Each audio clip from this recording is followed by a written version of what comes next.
Hello po mga ka-hunter, maraming salamat po ulit sa inyong lahat at sa patuloy na pagtatangkilik sa aking channel.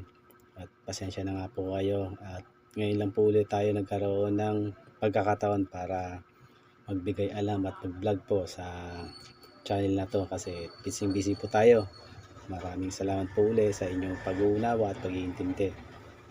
Sa mga nagtatanong po sa ating mga coins na binebenta ay hindi ko po minsan po, pasensya na po dahil hindi ko po minsan nare-replyan dahil po tayo ay busy at minsan ko lang po nakikita ang ating channel na yan at nauna po ang ating trabaho. Ito po ay ating libangan lang po itong ating pag-vlog na to at sa mga coins na ating mga nakokolekta ngayon po nais ko pong ibahagi ngayon ang kalagayan po ng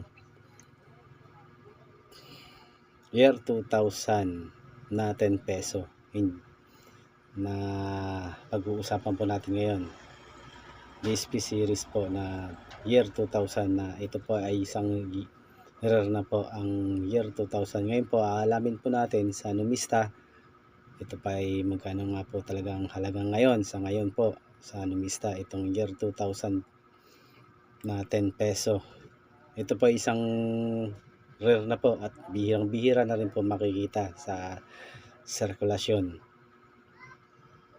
At alamin po natin ang kanyang presyo ngayon dito sa ating numista.